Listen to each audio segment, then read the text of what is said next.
수위에는 주머니가 없다는 사실을 알고 계신가요? 쓰레기장에서 주인 없는 돈이 쏟아지고 있다고 합니다. 얼마 전 한 쓰레기 처리 회사는 혼자 살다가 죽은 노인의 집에서 나온 쓰레기 더미에서 검은 봉지에 담긴 현금 4억 원을 발견했다고 합니다. 버려진 유품 속에 섞여 나온 돈이 지난해에만 약 1,900억 원에 달할 정도라고 하니 쓰레기장만 잘 뒤져도 돈벌이가 될 것 같다 생각하시는 분들도 있으실 텐데요.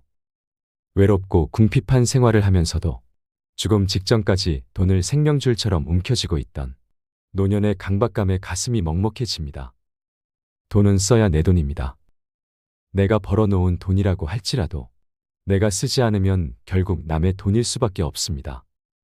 노인들이 돈에 집착하는 이유는 자식이나 사회로부터 버림받았을 때 최후에 의지할 곳은 돈밖에 없다는 생각에서 나오지만 그 정도로 비참한 경우를 당하게 되면 돈이 있더라도 별 뾰족한 수가 없는 것입니다. 그러므로 황혼기에 재산을 쌓아놓기보다 벌어들인 재산과 수입을 최대한 활용하는 데 관심을 두는 게 훨씬 삶을 풍요롭게 할 수 있습니다. 장의사에게 지불할 돈만 남겨두고 다 쓰라는 말은 미래 걱정에 너무 연연해 하지 말고 현재의 삶에 충실하라는 뜻입니다. 수위에는 주머니가 없다. 이 말이 시사하는 바가 무엇인지 모두 한번 생각해 볼 일입니다. 이 세상 재미나게 살다가 누릴 수 있는 것 마음껏 누리고 마지막엔 모두 다 훌을 털어버리고 빈손으로 세상을 떠나는 게 순리라는 생각이 듭니다. 요즘 많은 분들이 공감하고 좋아하시는 글이기도 한데요. 92세 할머니의 뼈 있는 인생 조언을 들어보셨나요? 92세가 되었을 때 이 할머니는 무엇을 가장 억울해했을까요? 92세 할머니께서 남기신 조언을 잠시 들어보겠습니다. 얘야, 너 늙으면 젤로 억울한 게 뭔지 아니? 돈, 주름? 그거 좋지. 근데 그것도 아니야. 이 할미가 진짜 억울한 건 나는 언제쯤이면 재밌고 신나게 한번 놀아보나 그것만 보고 살았는데 지랄맞게 이제 좀 놀아보려고 했더니만 다 늙어버렸어.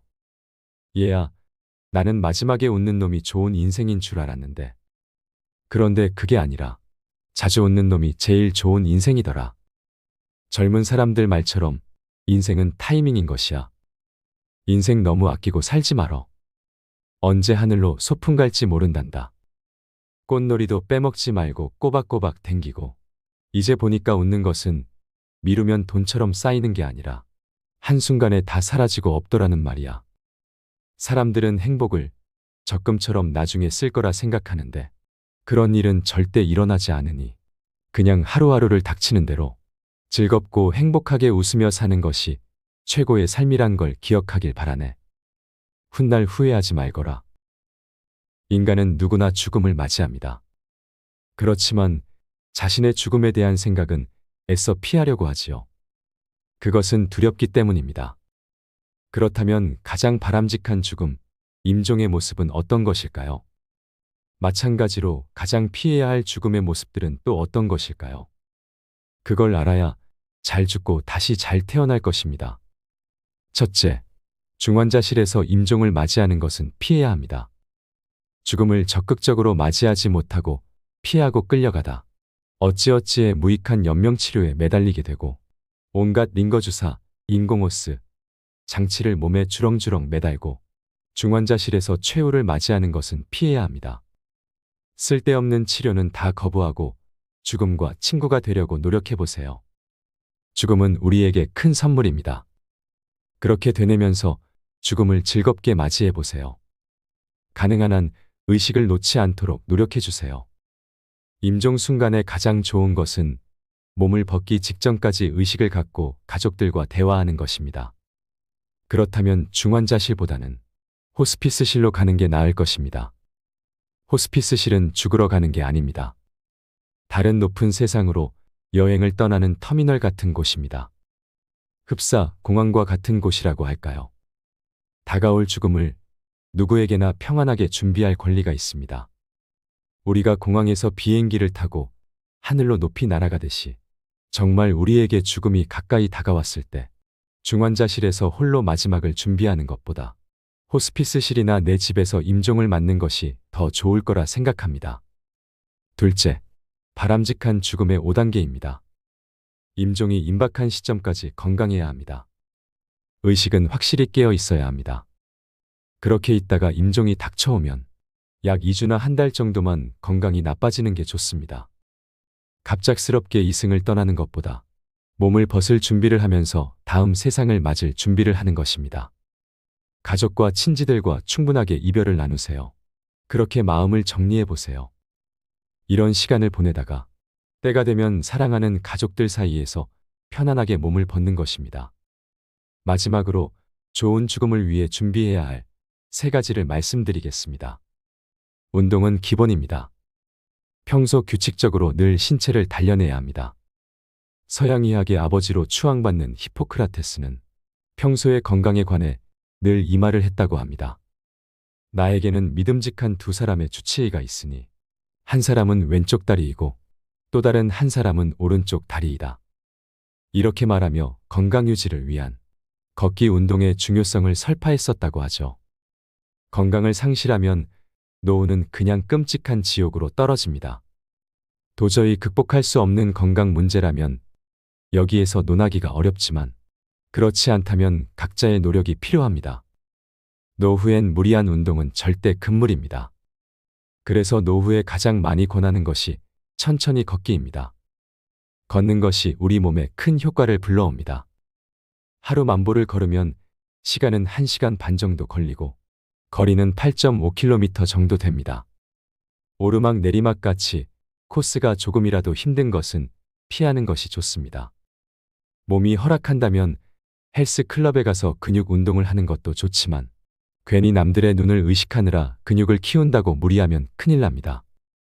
하루 만보만 꾸준히 걷는다면 저는 충분할 것 같습니다. 걸으면서 주위 풍경을 감상하는 것도 건강에 매우 좋습니다. 저의 직접 경험입니다. 저는 지금까지 매일 꾸준히 만보 걷기를 실행하고 있습니다. 그래서 몸 상태가 매일 개운합니다. 늘 상쾌한 상태를 유지하고 있습니다. 매일 걸으면 가장 먼저 나타나는 현상이 수면 부족이 사라집니다. 저녁 10시가 되면 거짓말같이 그냥 잠들어 버립니다. 그리고 새벽 5시에 저절로 눈이 떠집니다. 그렇게 규칙적인 수면 시간이 확보되면서 하루 종일 활동을 해도 피곤한 줄 모릅니다. 그리고 아침에 눈을 뜨면 저절로 나오는 말은 "아, 잘 잤다입니다." 이 말을 이렇게 자주 할 줄 몰랐습니다. 저도 모르게 튀어나옵니다. 그리고 침대에서 나오면 온몸이 편안하게 풀려 있습니다. 물론 앞으로 80대, 90대로 넘어가면 그렇지 않을 수도 있겠지요. 하지만 최대한 건강 수명을 지키는데 걷기만큼 좋은 것은 없다고 생각합니다. 건강이 중요한 건 누구나 인정합니다. 그런데 건강을 유지하기 위해 운동하는 것은 귀찮아합니다. 그러면 절대로 건강을 유지할 수 없지요. 매일 딱 5분만 결심해 보세요. 지금 옷을 입고 집을 나서서 그냥 걷자라고 생각하면 됩니다. 내 인생 행복하기 위해서 걷는다. 누구 눈치를 볼 이유도 없다. 이렇게 다짐하는 것입니다. 하루 만보를 걸으면 그냥 행복해집니다. 행복하려면 걸어야 합니다. 나이 들수록 먹는 음식을 조심해야 합니다. 과식 폭식을 피하고 평소 몸에 좋은 음식을 먹도록 노력하며 술, 담배나 해로운 음식 등은 피하거나 절제해야 합니다. 건강을 위해선 음식을 정말 잘 먹어야 합니다. 그렇다고 비싼 음식을 사 먹으란 뜻이 아닙니다. 야채가 듬뿍 들어간 소화가 저절로 되는 식사를 권합니다. 참기름에 배추를 비롯한 각종 채소를 잘게 썰어 넣고 날계란을 하나 풀어 넣은 다음 콩나물과 시금치 데친 것에 고추장까지 정성껏 버무려 먹으면 그 맛이 정말 기가 찹니다. 그 느낌은 경험해 보지 않은 사람은 모릅니다. 그리고 잠시 앉아 있으면 그냥 소화가 되면서 금방 잠이 옵니다. 상추 줄기에서 나오는 우윳빛 즙액에 락투신과 락투세린이 있는데 진통과 최면 효과가 있어 상추를 먹으면 잠이 많이 올 수밖에 없습니다. 건강에 정말 좋답니다. 매일 건강을 유지하기 위해 가벼운 운동을 규칙적으로 하면서 몸에 좋은 음식을 유의하여 먹으면 노후 건강 제1요소는 갖추게 됩니다. 각종 영양제나 처방약은 아무리 좋은 성분이 들어갔다고 해도 그것이 남용되면 결국 몸에 무리가 갑니다. 신장이나 콩팥이 멀쩡할 리가 없겠지요. 그래서 자연산 채소를 비롯한 우리가 먹는 음식에 신경 써야 합니다. 오랜 세월 우리 조상들의 몸에 DNA로 남아있는 채소 성분이 몸에 좋을 수밖에 없지요. 그래서 하루 만보 걷고 각종 채소가 들어간 음식을 먹으며 수면이 규칙적이고 충분하다면 건강 유지가 충분히 가능합니다. 그렇게 되어야 노후의 행복을 누릴 수 있는 바탕을 만들 수 있습니다. 노후 건강은 결국 자신의 진정한 행복으로 가는 가장 핵심 요소입니다. 마음이 바로 서야 합니다. 이것이 가장 중요합니다. 그러기 위해선 늘 좋은 생각, 선하고 편안한 마음을 가지려고 노력해야 합니다. 수양해야 합니다. 그리고 주변에 있는 소중한 사람들과 잘 지내야 합니다. 노령화 문제가 커다란 화두가 되면서 현역 은퇴 후 본격적으로 시작되는 노후의 삶이 본격적으로 화제에 오르게 되었습니다. 많은 분들이 젊은 시절 자신에게는 노후가 아득한 이야기라 생각했는데 막상 노년이 되어보니 그 시간은 참으로 짧았다고들 말씀하십니다. 순식간에 젊은 시절은 후딱 가버렸다지요. 누가 그러더군요. 잠깐 눈 감았다 떠보니 이렇게 늙어 있다고 말입니다. 우리네 인생은 그렇게 흘러갑니다. 인생은 어느 순간이라도 모두 행복해야 하지만 젊은 시절엔 젊음 그 자체만으로도 좋았을 겁니다. 하지만 노년 세대에 올라서면서 젊은 시절은 참으로 아득한 기억 너머로 사라져버렸고 이젠 남은 삶이 눈앞에 펼쳐져 있습니다. 노후가 무르익은 진짜 인생이라고 생각되기도 하지만 엄연히 노후는 단단한 마음가짐 없이는 힘든 시간임에 틀림없습니다. 하지만 지금 이 순간도 절대로 되돌아가지 못할 인생입니다. 나중에 아쉬워하고 그리워할 순간입니다. 그래서 이젠 지난 날은 즐거운 추억으로 돌리고 지금부터 진짜 황금 같은 삶을 행복하게 누렸으면 좋겠습니다. 퇴직 후 본격적으로 노년 세대가 되면 갑자기 우울해지는 사람들이 꽤 많습니다. 현직에서 열심히 일했던 사람일수록 일을 놓으면서 상실감을 더 크게 느끼는 법이지요. 특히 가족들이 모두 출근하고 혼자 집에 남아 있을 때 갑자기 몰려오는 외로움이 클 수밖에요. 게다가 몸이라도 좋지 않으면 갑자기 우울해진다는 사람들이 주위에 많습니다. 사람마다 성향이 다르긴 하지만 우울을 느끼는 과정은 유사합니다. 나이 들어서 가족 사이에서 소외를 겪으면 그건 최악입니다. 평소에도 가족의 소중함을 알고 아내나 아이들에게 부드럽게 말을 걸고 늘 격려하고 존중하는 자세가 필요합니다. 그런 태도가 쌓이면 가족들끼리 상호 신뢰를 하게 됩니다. 문제가 있는 가정들은 가장의 역할이 미흡해서 발생하는 경우가 많습니다. 가부장적 사고방식과 행동이 가족 내 갈등을 일으키는 것입니다. 그리고 가장이 독선적이면 더욱 상황을 악화시키게 됩니다. 가족들 누구에게나 따뜻한 말을 건네는 습관을 들여야 하고 중저음 목소리로 차분하게 전하되 얼굴엔 미소를 늘 띠고 있어야 합니다.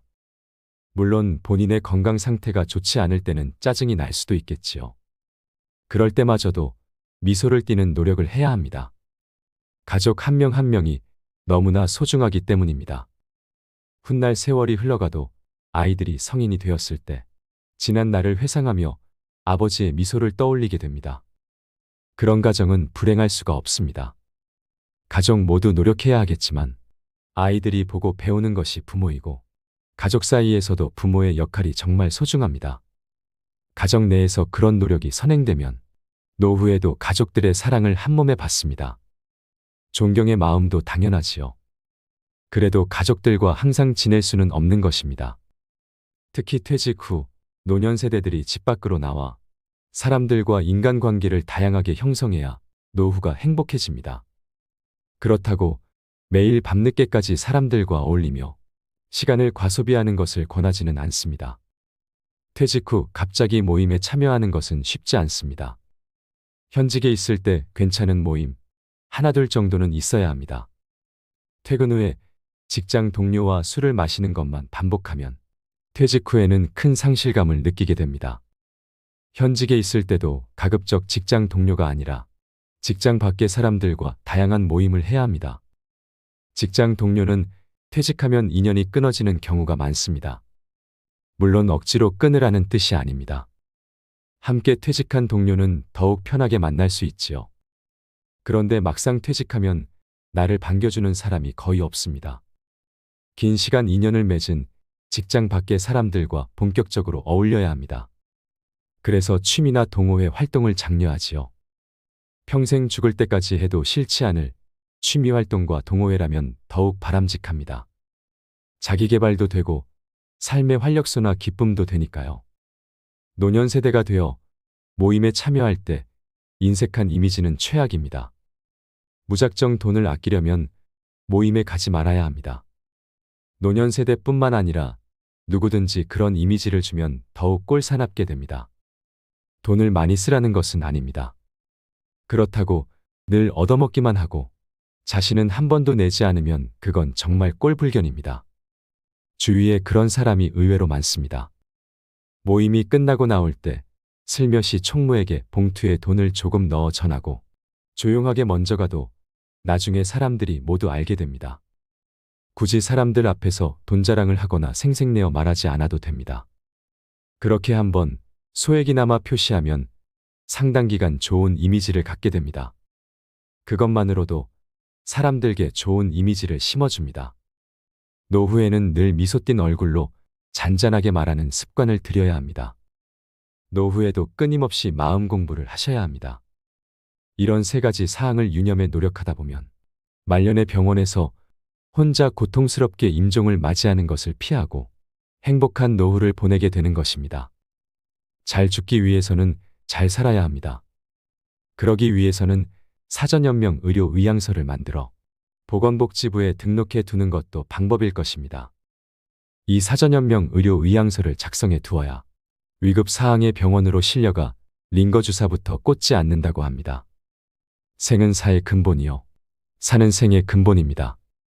우리 모두 죽음의 5단계를 미리미리 준비하여 웃으면서 이승을 떠날 준비를 하면 어떨까요? 어제 저녁 모임 시간에 늦을까봐 택시를 탔습니다. 택시기사님의 얼굴을 흘핏 보니 상당히 연로하신 분입니다. 그래도 표정이 매우 밝았습니다. 그래서 말을 살짝 걸었지요. 표정이 밝으신 걸 보니 즐거우신가 봅니다. 그러자 택시기사님이 하고 싶었던 말을 쉬지 않고 하십니다. 올해 73세이며 2007년부터 택시를 운전하는데 그냥 몇 해만 하다가 그만두지 않은 마음이었답니다. 그것이 벌써 17년이 될 줄은 정말 몰랐다고 합니다. 자제들도 모두 혼이 나고 집을 떠나 노부부 둘이서 살고 계시다는 말씀도 해주십니다. 월급과 연금을 합쳐 200만 원 정도 되니 생활하는데 전혀 어려움이 없다면서 싱글벙글 하십니다. 빚도 없다면서 말입니다. 가끔 손자들이 용돈을 받으려고 주말에 오면 그렇게 즐거울 수가 없답니다. 부인도 일을 하시는가 봅니다. 그렇게 두 분의 월급, 연금이 꽤 되니 하루하루가 즐겁답니다. 그 연세에 일을 하고 있으시니 정말 대단하게 보이더군요. 이젠 나이도 있으니 조만간 일을 그만둘까 하신다면서 자신의 삶을 아주 자랑스럽게 들려주십니다. 그렇게 자신의 이야기를 신나게 해놓고 정작 제 목적지는 잘못 찾아 한참을 도셨습니다. 택시비도 몇천 원 더 나왔습니다. 그래도 골목골목 구경시켜 주셔서 감사합니다라고 했더니 그분도 미안한 표정과 함께 죄송하다고 하셨습니다. 그리고 다시 젊은 시절 에피소드부터 지금 행복하게 살아가고 있는 이야기를 좀 더 들려주셨습니다. 자제분들도 아주 곱게 성장해 주어 고맙다는 말까지 덧붙입니다. 그분이 제게 마지막으로 들려주셨던 말이 아직도 생생하게 떠오릅니다. 일이 사는 게 행복이 아닐까 싶습니다 라고 말하시더군요. 여러분, 우리가 죽기 전에 진짜로 후회하는 것이 무엇일지 생각해 보신 적이 있나요? 후회에 대한 감정은 각기 다르겠지만 대부분의 경우 인생에서 더 나은 결정을 할 수 있었을 것이라는 아쉬움이 남을 것입니다. 죽음을 앞둔 사람들이 인생에서 후회하는 10가지를 들어보시고 앞으로 나의 노후를 어떻게 보내는 게 좋을지 한번 생각해 보셨으면 좋겠습니다. 첫째는 내가 진짜로 하고 싶었지만 결국 하지 못한 일. 자신이 하고 싶은 일을 하지 못한 것은 많은 사람들이 후회하는 것 중 하나입니다. 혹시 자신이 이루고 싶은 꿈이 있지만 그 꿈을 이루기 위한 노력을 하지 않았다면 그 후회는 더욱 커질 것입니다. 이러한 후회를 방지하기 위해서는 자신이 하고 싶은 일을 꾸준히 추구하고 노력하는 것이 중요합니다. 둘째는 가족과 시간을 충분히 보내지 못한 것입니다. 일상적인 바쁨으로 인해 가족과 시간을 충분히 보내지 못한 것은 많은 사람들이 후회하는 것 중 하나입니다. 가족과 함께할 수 있는 시간을 아껴서 보내는 것은 인생에서 가장 소중한 순간 중 하나입니다. 이러한 후회를 방지하기 위해서는 가족과 함께 보낼 수 있는 시간을 늘리는 노력이 필요합니다. 셋째는 좋은 친구들을 제대로 돌본 적이 없는 것입니다. 인간관계는 인생에서 가장 중요한 것 중 하나입니다. 그러나 바쁜 삶 속에서 친구들과의 관계를 유지하고 관심을 가지는 것은 어렵습니다. 좋은 친구들을 돌보는 것을 소홀히 한 것에 대해 후회하는 사람들이 많았습니다. 이러한 후회를 방지하기 위해서는 좋은 친구들과의 관계를 유지하고 관심을 가지는 것이 중요합니다. 넷째는 스트레스와 불안에 쌓여 살아간 것입니다. 일어나지도 않을 걱정거리를 안고 살아간 것도 인생에서 후회하는 것 중 하나입니다. 삶에서 스트레스와 불안은 불가피한 것이지만 그것에 대한 대처 방법을 찾는 것은 매우 중요합니다. 스트레스와 불안을 해소하기 위해서는 적절한 휴식과 운동, 식이요법 등이 필요합니다. 다섯째는 인생을 더 크게 봐야 했는데 자신의 한계를 너무 일찍 정해버린 것입니다. 인생에서는 계속해서 새로운 도전을 하고 더 큰 꿈을 꾸는 것이 중요합니다. 이러한 후회를 방지하기 위해서는 자신의 한계를 넓히고 새로운 도전을 하며 성장하는 노력이 필요합니다. 여섯째는 좋은 기회를 놓쳤거나 실패를 두려워해서 새로운 도전을 하지 않은 것입니다. 실패는 인생에서 불가피한 것입니다. 하지만 그것을 극복하고 새로운 도전을 하게 된다면 더 나은 인생을 살아갈 수 있을 것입니다. 새로운 도전을 두려워하지 않고 기회를 놓치지 않도록 노력하는 것이 중요합니다. 일곱째는 자신에게 솔직하지 못했던 것입니다. 자신에게 솔직하게 되면 더 나은 인생을 살아갈 수 있고 더 나은 인간관계를 형성할 수 있습니다. 이러한 후회를 하지 않으려면 자신에게 솔직하게 되는 것을 두려워하지 않고 자신의 내면을 들여다보는 것이 중요합니다. 나를 아껴주고 사랑해주며 사시길 바랍니다. 여덟째는 사랑하는 사람들에게 충분한 사랑을 보여주지 못한 것입니다. 인생에서 가장 소중한 것 중 하나는 가족과 친구 사이의 사랑입니다. 그러므로 자신이 사랑하는 사람들에게 충분한 사랑을 보여주는 것이 매우 중요합니다. 이러한 후회가 없으려면 사랑하는 사람들과의 소중한 시간을 보내고 그들에게 사랑을 보여주는 노력이 필요합니다. 아홉째는 자신의 건강을 소홀히 다뤄서 인생을 축소시켰던 것입니다. 건강은 인생에서 가장 중요한 것 중 하나입니다. 그러므로 건강을 관리하고 건강한 삶을 살아가는 것이 매우 중요합니다. 건강한 식습관과 적절한 운동, 충분한 휴식이 꼭 필요합니다. 열째는 인생에서 가치 있는 경험을 놓쳤던 것입니다. 새로운 경험을 쌓는 것에 두려움을 느끼지 않고 자신이 아끼는 것을 소중히 여기는 지혜를 찾으시길 바랍니다. 인생을 후회하지 않기 위해서는 자신이 인생을 살아가는 방식에 대해 깊이 생각하고 더 나은 결정을 내리는 것이 중요합니다. 자신의 꿈과 목표를 추구하며 인생에서 가장 소중한 것들에 대한 시간과 노력을 아끼지 마세요. 행복은 바로 내 마음 안에 있습니다. 저는 일이 사는 게 행복이 아닐까 싶습니다. 여러분도 모두 행복하세요. 이상으로 인생 철학이었습니다. 철학이 있는 당신의 삶을 응원합니다.